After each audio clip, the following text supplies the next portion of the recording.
When the zombie apocalypse hit, everyone was clueless. Sure, those nutjob preppers had a bit of a head start. But come on, how much difference can a backpack full of trail mix and a first aid kit really make? It's the end of the world, not a weekend trip to Yellowstone.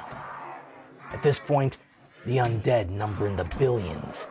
The human race dwindles more every day. I've been trying to reach a large group of survivors holed up in Fort Sumter, just outside of Charleston, but no luck yet. I'll figure out a way. I have to. I can smell them from outside the wall, and I can practically taste that juicy skull jelly. Being an undead minion for the Necrolord ain't so bad. Sure, the pay is, well, I ain't never been paid as such. And the hours is brutal, seeing as we don't sleep and never leave our posts. But at least we get medical benefits. Though, now I think about it, a shambling corpse don't exactly need medical. Maybe we should unionize.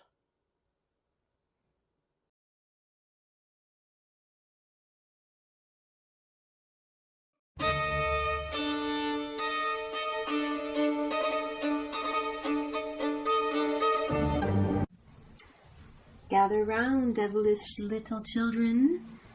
This is a wonderful story by Chris Herron, the creator of Tall Tale TV.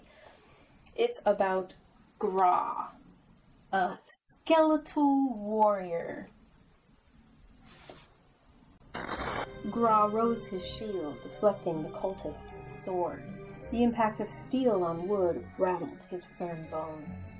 The black-toothed cultist grinned wickedly, with a face covered in intricate runes. GRAH lashed out with the rusted saber in his sword hand, snaking it around in an upward stab. It pierced the cultist's jaw and spitted through the top of his helmet with a meaty thunk. GRAH jerked his blade, but it was stuck firm in the poor bastard's brain holster. As he fought to free his weapon, a second cultist came in from behind with a spear.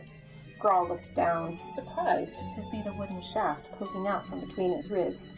This would have been a serious issue if he had any flesh or organs still clinging to said ribs. Still, it pissed him off. He never understood why enemies thought stabbing a reanimated skeleton in the chest would work. But they always tried regardless, and he had met more than his share of evildoers, monsters, and deranged eldritch beings since the necromancer had summoned him. As GRAH couldn't die, the party of adventurers relied on him to keep them safe. A meat shield, as they say in the business. The irony of this was not lost on him. GRAH bashed the rim of his wooden shield into the torso of the second cultist, crumpling him to the ground with a shattered diaphragm. GRAH twisted the spear from his ribs and thrust it through the man's chest, pinning him to the ground. GRAH! Okay. So it wasn't the snappiest of one-liners, but since it was the only sound he could make without an esophagus, it would have to do. GRAH looked around to see how his party had fared. The enemies all lay dead. So did his party. "Ah," he swore. Cormac, the party's muscle-bound leader, was crushed in the jaws of a mighty scaled beast that the cultists had been summoning. The beast had apparently died, choking on Cormac's lumpy barbarian torso. He had been the only man GRAH had ever known to wear a leather thong and a matching top, something about his nipples being sensitive to sunburn. Nadira, the elven thief, had been stabbed in the back with no less than 3 spears, unused healing potions still clutched tightly in either hand. Her bandoliers, which would normally have held dozens of knives, were filled instead with bandages, disinfectants, and other medical supplies. And that left the necromancer, Melvin, a squat little man with second-hand ropes far too large for him. From the look of it, he had tripped and impaled himself on his own dagger. Oh, Melvin. GRAH attempted to sigh. It wasn't that he was bad at his job. In fact, he was proud to say that even when he had been alive, there were few foes he couldn't best. Losing the ability to die simply made his skill all the more formidable.